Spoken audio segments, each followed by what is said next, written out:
कभी कभी बच्चियों को नेचुरली तौर पे पीरियड शुरू नहीं होते जो कि उनकी नॉर्मल एज है।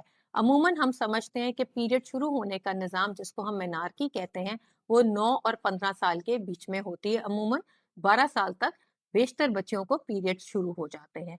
अगर कभी किसी बच्ची को पीरियड नहीं शुरू हुए और साथ में उनकी बाकी जो प्यूबर्टी की डेवलपमेंट्स है वो चेंजेस आ गई हैं, यानी कि एक्जिला में बाल हेयर ग्रोथ हो गई है या प्राइवेट पार्ट्स पे हेयर ग्रोथ हो रही है, ब्रेस्ट डेवलपमेंट शुरू हो गई है और अब वो 15 साल की हो गई है और उनको पीरियड नहीं शुरू है, तो आपको गायनेकोलॉजिस्ट को जरूर दिखाना चाहिए।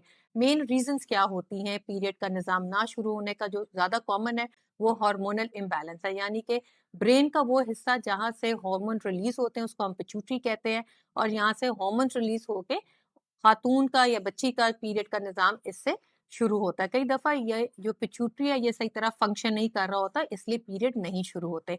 कभी-कभी कुछ बच्चियों में बनावटी तौर पे उनका यूट्रस में डिफेक्ट होता है, यूट्रस सही तरह नहीं बना होता, इसलिए पीरियड नहीं होते। कई दफ़ा निचला जेनिटल ट्रैक्ट डेवलप नहीं हुआ होता, इसलिए पीरियड का निज़ाम नहीं शुरू होता। और कभी ऐसा भी होता है कि कुछ केसेस में हमें कोई ख़ास वजह पता भी नहीं चलती। जब आप डॉक्टर के पास जाते हैं तो वो आपके इन्वेस्टिगेशंस एडवाइस करते हैं, जिसमें अल्ट्रासाउंड या एमआरआई यूट्रस का हो सकता है ताकि कोई बनावटी नुक्स की तशखीस हो सके। आपके हार्मोनल टेस्ट किए जाते हैं जैसे कि FSH, LH, prolactin, even thyroid test भी किया जाता है, और कभी कभी क्रोमोसोमल एबनॉर्मेलिटीज, क्रोमोसोमल एनालिसिस को का टेस्ट एडवाइस किया जाता है।